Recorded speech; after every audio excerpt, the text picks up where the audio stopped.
The notification came on a Tuesday morning. I was at my desk, coffee going cold next to my keyboard, spreadsheet open on one monitor, email on the other. A normal Tuesday, the kind that doesn't announce itself as the day anything changes. My phone buzzed. Banking app. I looked at it the way you look at a phone notification when you're in the middle of something quickly, with half your attention. The notification said, "Access denied." I put down my coffee. I opened the app. It asked me to log in. I logged in. It told me my credentials were incorrect. I tried again. Same result. I tried the password reset. It sent a code to an email address I didn't recognize. I sat very still for a moment. Then I called the bank. The customer service representative was a woman named Angela. She was professional and careful in the way that bank representatives are careful when they are about to tell you something they know you don't want to hear.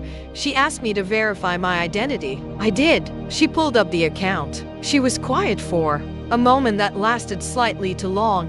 She said, "Miss Reeves, there's a note on this account. A power of attorney was filed 6 days ago. The account access was changed at that time."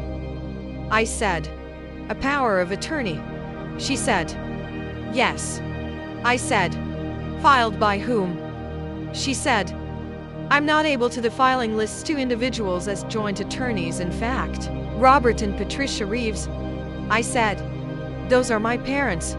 She said, "Yes, ma'am." I said, "What is the current balance on the account?" She told me the current balance was 214. The account had held 6 days ago, 523-847. I want to tell you who I am, because it matters for understanding what happened and why.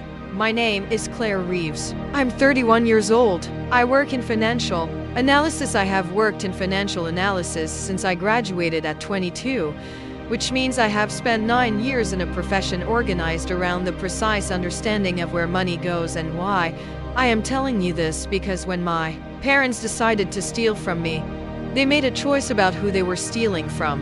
They were not stealing from someone who would be confused by what had happened. They were not stealing from someone who would need someone to explain the mechanism. They were stealing from someone who would understand immediately and completely exactly what they had done and exactly how to respond to it. I don't know if they had forgotten what I did for a living. I don't know if they thought it wouldn't matter. I don't know what they thought. I know what I did. But first I need to tell you how the money existed in the first place. My grandmother, my mother's mother, Eleanor, died when I was 19. She was 81 and she had been ill for 2 years, and her death was not a surprise. But it was still a loss of the specific kind that the deaths of people we love are always a loss, regardless of whether we knew they were coming. Eleanor had been, in the quiet way of people who are not loud about their circumstances, financially comfortable. She had worked for 40 years, saved carefully, invested modestly and consistently. She had owned her house outright. She had not been extravagant. When she died, she left her estate in a trust. The trust was divided among her 3 grandchildren, me, my cousin Thomas, and my cousin Andrea. Each of us received approximately equal shares. My share at the time of distribution was 310,000. I was 19. I had just started university. The money went into an account in my name, with a provision that I could not access the principal until I turned 25, which my grandmother had apparently believed was the age at which a person could be trusted with a significant sum. She was not wrong. When I turned 25, I had the account. I did not touch the principal. I had been working for 3 years. By then, earning well, and I did not need the money for anything immediate. The account grew. I added to it occasionally windfalls, bonuses, the accumulated result of living carefully and earning consistently. By the time I was 31, the account held $523,847. It was mine, fully mine, earned and inherited and grown over 12 years. And then, on a Tuesday in May, it held 214. I sat at my desk for approximately 4 minutes after I ended the call with Angela.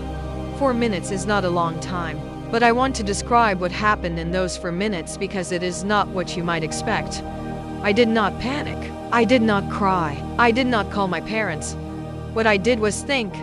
I am a financial analyst. I spend my professional life looking at situations where money moved, how it moved, why it moved, who benefited, what the trail looks like. I look at problems the way a mechanic looks at an engine, with the assumption that there is a logical explanation for every symptom, and that finding the explanation is a matter of following the right sequence. I thought about the power of attorney, a POA filed by two people acting jointly, requiring in most jurisdictions either my signature as the account holder granting the POA or a finding of incapacity. I was not incapacitated. I had not signed anything, which meant the POA was fraudulent, which meant this was not a family dispute. This was a crime. I opened my laptop and I found a number. The lawyer's name was David Okafor. He was a financial crimes attorney who had been recommended to me indirectly through a colleague who had dealt with an estate dispute 2 years prior. I had his card in my contacts because my colleague had said he was good, and I was the kind of person who kept numbers for situations I hoped would never arise. I called him at 9:47 in the morning. He answered himself, which I had not expected. I said, "My name is Claire Reeves. My parents filed a fraudulent power of attorney on my account 6 days ago and transferred approximately $520,000 out of it. I need to know what my options are."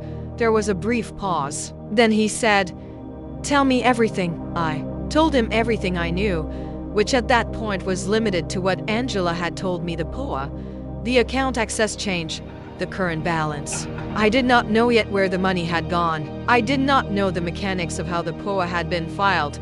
David listened without interrupting. When I finished, he said, "How quickly can you come in?" I said, "Today." He said, 2 o'clock. I said, "I'll be there." I hung up and I sat for a moment with the specific clarity of someone who has converted a shock into a plan. The plan was not complete. I did not know yet what I was walking into, but the conversion from this happened to here is the next step was something I could feel as a physical shift, a settling into the part of myself that knew how to work a problem. Then I called my mother. She answered on the third ring. Her voice was the voice it always was, warm, slightly distracted. The voice of someone who loves you and is thinking about 3 other things. She said, "Claire, I was just thinking about you. How's the weather there?" I said, "Mom." She said, "What's wrong? You sound," I said. "My banking app locked me out this morning." I called the bank. They told me a power of attorney was filed on my account 6 days ago by you and Dad. Silence. Not a brief silence, a long one. The kind that is itself a kind of answer. I said, "Are you there?" She said, "Claire," I said.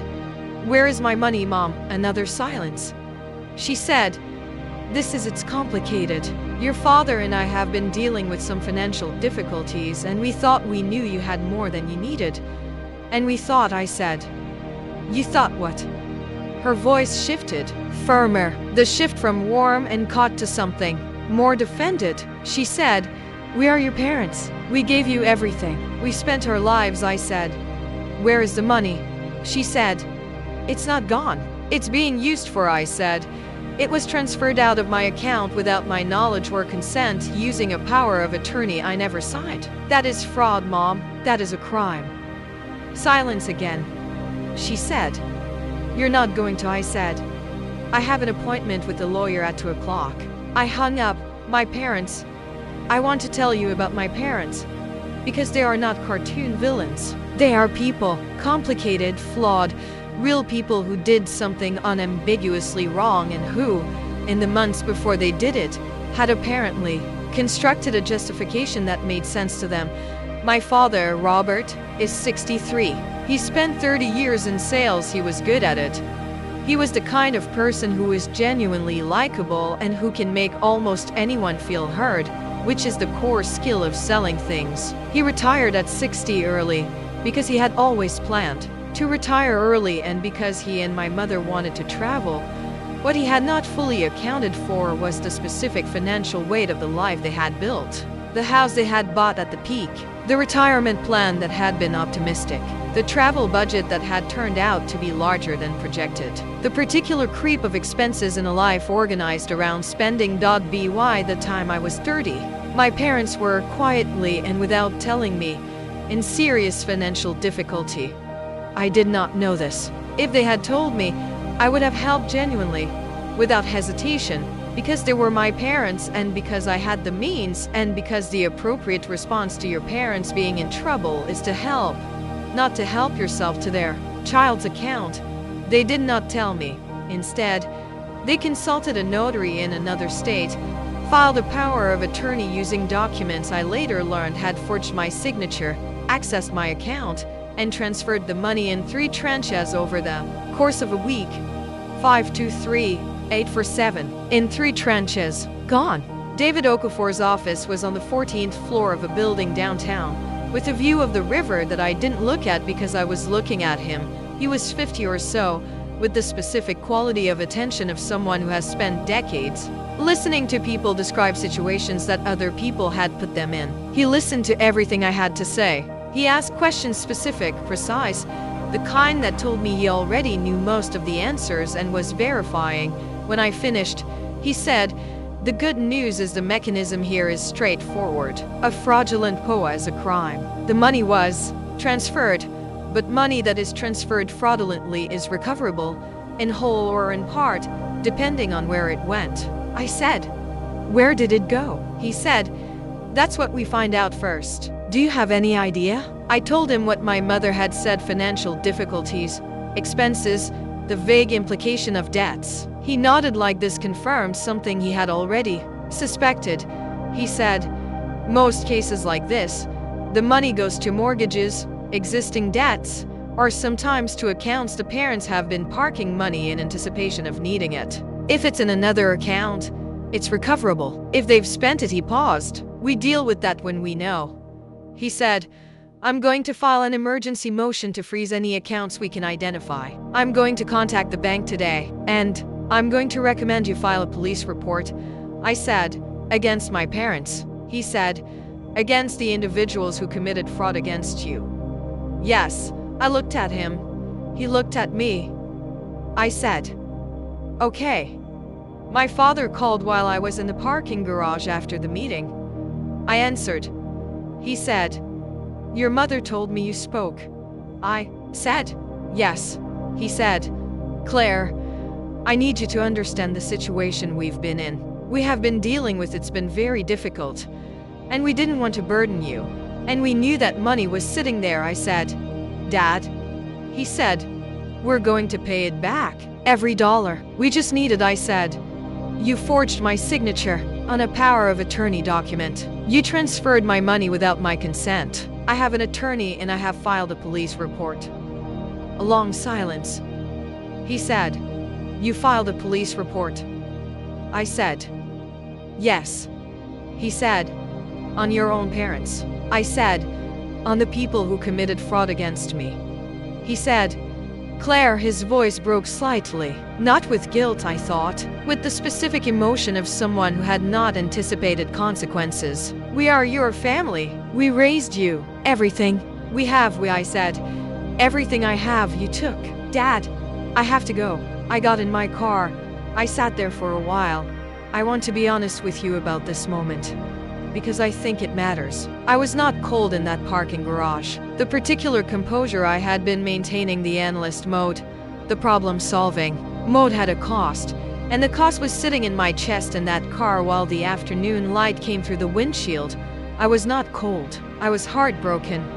Not confused. I was not confused about what they had done or whether it was wrong. I was heartbroken in the specific way that you are heartbroken when someone you love turns out to be capable of something you had believed they were not capable of. My parents were not strangers. They were the people who had read to me, who had come to my school performances, who had taught me to drive and argued with me about university choices and cried at my graduation. They were my parents, and they had forged my signature and taken my money. Both things were true at once. I drove home. The investigation moved faster than I had expected. David filed the emergency motion within 24 hours. The bank cooperated. Financial institutions cooperate quickly in fraud cases because fraud is a liability they want off their books. Within 72 hours, we had a preliminary accounting of where the money had gone. Of the 523,847, 187. Oh, had gone to pay off a second mortgage my parents had taken on their house without telling me. 94. Oh, had gone to pay down credit card debt across 4 accounts. 210. Oh, had been transferred to a joint savings account in my parents' names at a different bank. The remaining $32,847 had been spent on what exactly was less clear. And David said this portion would be the hardest to recover. The $210,000 in the savings account was frozen within 4 days of my initial call to the bank. My mother called every day for a week. I did not answer. She left voicemails. The voicemails progressed through several phases, which I noted with the part of my brain that notices patterns. Phase 1. Explanations. Long messages explaining the financial situation, the stress they had been under, the decisions they had made, framing the thing as a mistake made under pressure. Phase 2. Appeals. Shorter messages. Your father is devastated. We love you. This is not who we are. Please call us. Phase 3. Escalation. Your aunt thinks you should hear us out. Thomas called your cousin Thomas, who had received the same inheritance I had. He thinks you're being unreasonable. You're going to destroy this family. I listened to all of them. I saved them. David had told me to save everything. On day 8, I called Thomas. Thomas is 2 years older than me. We had been close as children, in the way of cousins who see each other at every holiday and family gathering. He was a decent person, someone I trusted. He said, "Claire, I've been trying to figure out whether to call you." I said, "Your name came up in one of my mother's voicemails. She said you thought I was being unreasonable." He said, I said I thought you should talk to them. That's different. I said, "Did she tell you what they did?" He said, "She said there was a misunderstanding about your account." I said, "A misunderstanding?" He said, "That's what she said." I said, "Thomas, they forged my signature on a power of attorney and transferred $523,000 out of my account." Silence. He said, "What?" I said, "That account, the one from Eleanor, they took it." A longer silence. He said, "Claire." I said, "Yeah." He said, "All of it." I said, "210,000 is frozen. The rest is more complicated." He said, "Jesus." I said, "So when she calls you again and tells you I'm being unreasonable, you'll have more information." He said, "I'm sorry. I didn't. She told me it was a misunderstanding." I said, "I know." He said, "What can I do?" I said, "Nothing right now. I just wanted you to know the actual situation." He said, "If you need anything," I said, "I'll call." 3 weeks after I called David, my parents hired a lawyer. I learned this when David called me and said their attorney had reached out to discuss a potential resolution. I asked what resolution meant. He said, they want to avoid criminal charges. They're proposing to return the frozen funds to 210 plus a repayment schedule for the remainder. I said, "A repayment schedule?" He said, "Monthly payments over 5 years for the balance, with interest." I thought about this. I said, "What are my options if I don't agree?" He said, "We proceed criminally. The DA has reviewed the case. It's strong. Forged signature, fraudulent filing, transfers from a non-incapacitated account holder. We're looking at wire fraud, forgery, financial elder financial abuse statutes that apply here. Both of them could face significant charges." I said, "What does significant mean?" He said, "Potentially felonies, potential prison time, almost certainly a permanent record." I said, "What do you recommend?" He paused. Then he said, "That depends on what you want. If you want your money back as quickly and completely as possible, the settlement gets you to the same place but faster. If you want accountability," he paused again. "These are your parents, Claire. That changes the calculus in ways I can't calculate for you." I sat with this. I said, "Give me a week. I am going to tell you what I did with that week." I did not call my parents. I did not, as several people suggested, try to understand their perspective or hear them out or consider what they must have been going through. I had considered all of those things. In the parking garage, In the evenings, in the specific quiet of nights when I couldn't sleep and lay in the dark thinking about the two people who had raised me and what they had decided to do, what I did instead was right. I wrote out, in a document for myself and no one else, what had happened. Not legally, I had all of that, but personally, what it had meant to have that account, what my grandmother had built it from, what I had built it into, what it represented, not just money, which was already an abstraction, but time, years of my grandmother's work, years of my own, the specific value of something that had been built carefully over decades. And then I wrote out what my parents had done, not as a legal summary but as a personal one. They had decided that what I had built belonged to them. They had decided this without asking me. They had made this decision, filed the documents, transferred the money, and then waited to see if I would notice. They had bet that I would not notice, or that if I noticed, I would not act. That was the part that stayed with me, not the taking, the calculation, the assessment of me, of my likely response, of how much I would push back, of whether I was the kind of person who would file a police report against her own parents. They had calculated that I was not. They were wrong. On day 6 of the week I had asked for, my cousin Andrea called. Andrea had received the same inheritance. She was 34, lived 3 states away, worked in education. We were not as close as Thomas and I were, but we were warm, she said. Thomas told me what happened. I said, okay. She said, I want you to know that I think you're handling it exactly right. I said, thank you. She said, I also want to tell you something. Your mother called me last month, before any of this. She asked me, she was careful about how she asked, but what she was asking was whether I ever let family borrow from my inheritance account. I said, she called you? She said, yes. I told her that account was closed. I had moved those funds when I bought my house 3 years ago. She said, oh, of course. Never mind, and changed the subject. I held the phone. Andrea said, I think she was looking for another option. I think you were the option, she settled on. I thought about my cousin Thomas, who had also received the same inheritance. I called him back that afternoon. I asked him if my mother had ever contacted him about his account. He was quiet for a moment. He said, she called me in February, asked if I had thought about what I was going to do with Eleanor's money long term. I thought it was just a weird conversation. I told her I had it invested. She dropped it. I said, she called Andrea too. He said, she was looking for the easiest target. The word landed. Target.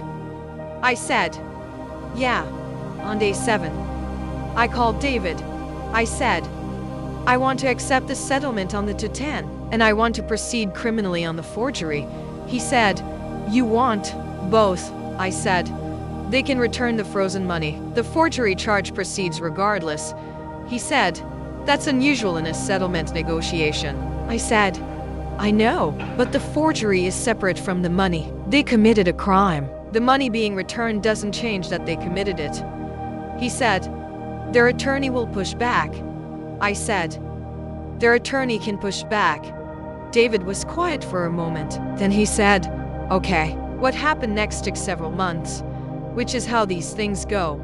Their attorney pushed back, as David had predicted. There were negotiations. There were phone calls between lawyers. There were documents and filings and the particular slow machinery of the legal system working through a case.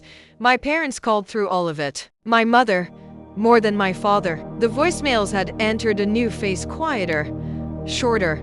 The particular register of someone who was beginning to understand that what they had expected to happen was not going to happen. My aunt, my father's sister, who I had always been close to, called once. She said she hoped I would find a way to keep the family together. I thanked her for calling and said I was focused on the legal process. She said she understood and she loved me and she was sorry this had happened. It was, of the calls I received from family during those months, the one I appreciated most. She did not ask me to do anything. She just called. Thomas checked in every few weeks. Andrea sent a card. These small consistencies mattered more than they might seem. The settlement was finalized 4 months after the Tuesday my app locked me out. The terms, The frozen $210,000 returned immediately. A repayment schedule for $281,000 over 7 years. Longer than the original proposal, because the negotiation had taken time and their financial situation had not improved. The forgery charge was not dropped. It proceeded separately. Both of my parents accepted a plea on the forgery. No prison time. Their attorney was good, and my parents were first offenders, and the DA was willing to negotiate, but a felony conviction, probation, and a permanent record. The total recovery, including the frozen funds and the payment schedule, was $491,000 of the $523,847. The remaining $32,000, the spent portion, was treated as a judgment debt, collectible but uncertain. I sat in David's office when the settlement was signed, and I felt the specific absence of triumph. I want to tell you about that absence because I think it is important. When you imagine a moment like this, you imagine feeling something clean, just as delivered, a chapter closed, a resolution that has the shape of an ending. It does not feel like that. It feels like the confirmation of something you had already accepted, that the thing that happened, that the people who did it. That money that can be returned is not the same as trust that was broken. That winning, in a legal sense, is not the same as recovering. In a human sense, I signed the documents and I shook David's hand and I drove home and I sat in my kitchen and I felt the weight of it. Not the victory, the weight. 6 months after the settlement, my mother asked if we could meet. She sent a letter, an actual physical letter, handwritten, which was so unlike her that I read it twice to make sure I hadn't misunderstood. The letter said she understood if I said no. It said she was not writing to ask for anything. It said she had been in therapy for months and that her therapist had suggested writing rather than calling. It said she was sorry, not in the way she had said it in the voicemails, surrounded by explanations and defenses, but plainly, in 2 sentences in the middle of the letter. I'm sorry for what we did to you. I'm sorry it took this long to say it like I mean it. I read those 2 sentences several times. I wrote back. I said I would meet her. I said once, for coffee, somewhere neutral. I said I was not ready for more than that. She wrote back in 2 days. She said, of course, wherever and whenever you say. We met at a coffee shop equidistant between our locations. A Tuesday morning, which struck me only afterward. Everything in this story seems to happen on Tuesdays. She was already there when I arrived. She looked smaller than I remembered, which is something that happens to people when you have been away from them and when something significant has changed in the relationship. Like the scale shifts. She stood when she saw me. She did not try to hug me. She had learned something about reading what was welcome. We sat down. She ordered tea. I ordered coffee. The ordinary machinery of being in a place with another person. She said, thank you for coming. I said, okay. She said, I'm not going to explain. I have been explaining for months, and I think explanations have been the wrong thing. I just want to say I'm sorry and then hear whatever you want to say. I looked at her. She looked back. I said, I want to tell you what it cost me. Not the money, what it actually cost. She said, please. I told her what it had felt like to see access denied. Not the legal experience of it, the human experience. The specific sensation of having something you had spent years building suddenly and completely outside your reach. I told her about sitting in the parking garage, about the heartbreak that sat underneath the composure, about being a person who is good at solving problems and having that skill fail to address the thing that actually hurt.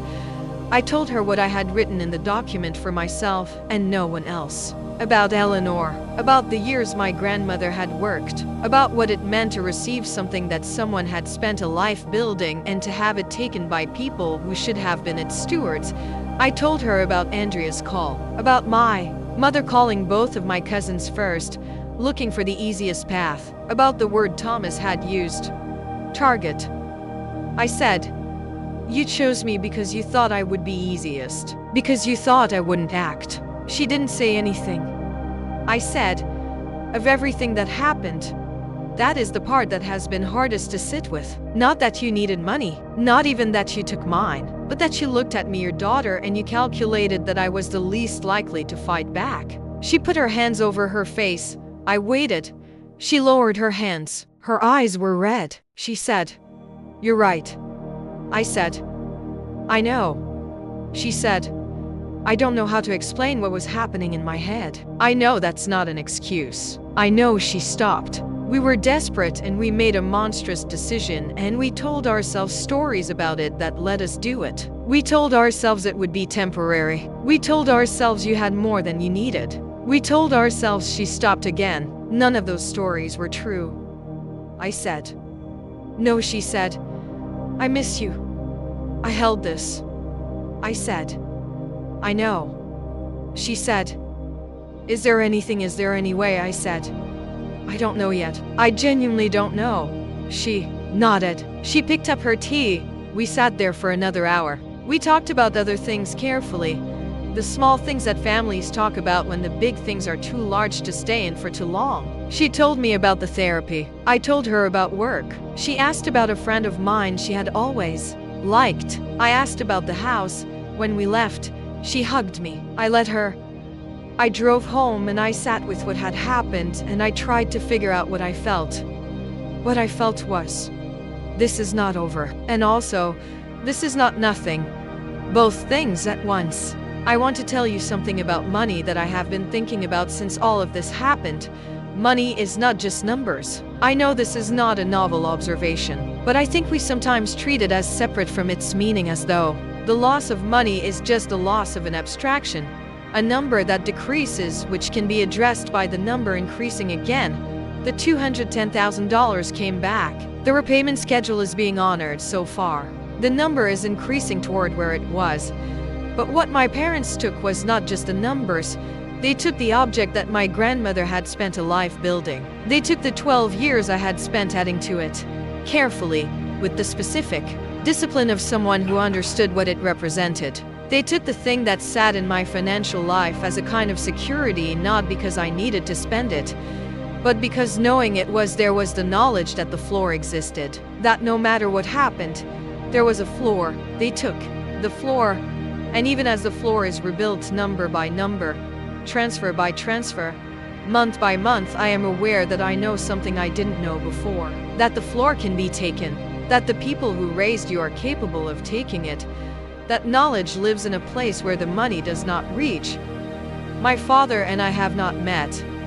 I want to be honest about this. My mother and I had coffee. My father sent a card, formal, brief, the particular brevity of a man who does not have the language for what he needs to say. I have not responded.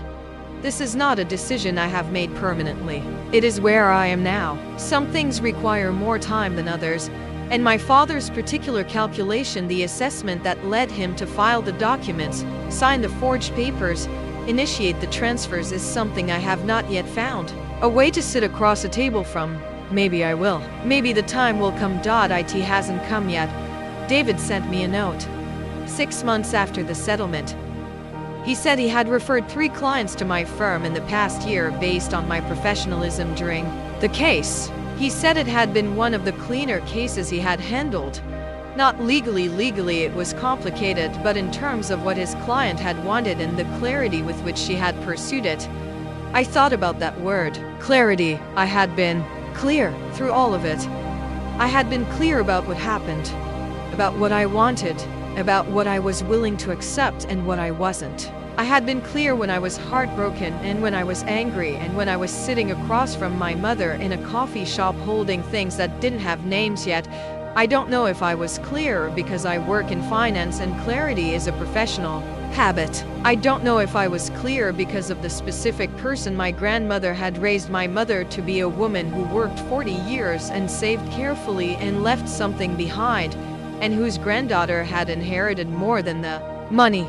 I don't know if I was clear because something in me, when faced with a situation where the expected response was to absorb and forgive and keep the peace, decided that keeping the peace was not the same as honoring the truth. Maybe all of those. The fox, I mentioned the fox from Daniel's story, didn't I? No. That was a different story. Let me tell you what sits on my desk instead. On my desk, next to my monitor, I have a framed photograph of my grandmother Eleanor. It was taken when she was about 40, the age I am approaching, close enough that I can see myself in it. She is standing in front of a house I don't recognize, squinting slightly into sun, looking at the camera with the expression of a woman who knows exactly who she is. I put it there after the settlement. I think about what she built, the 40 years of work, the careful saving, the investment in her grandchildren's futures, the specific trust she had that we would do something good with what she left. I think about what my parents decided to do with it. And I think about what I decided to do. I made a call. I found a number. I sat in offices and signed documents and navigated something that was both a legal case and the most difficult thing I have done in my personal life. I did not collapse the two. I did not let the heartbreak prevent the action. And I did not let the action prevent the heartbreak. I held both things. My grandmother was a woman who held complicated truths. I know this because of how she lived and what she left. I know it because of the photograph. I'd like to think that's where I learned it. Tell me in the comments. Have you ever discovered that someone you completely trusted had been calculating behind your back? Not a stranger, someone who was supposed to be safe. What did you do? And more importantly, what did you do with the part that couldn't be fixed? I read every single comment, everyone.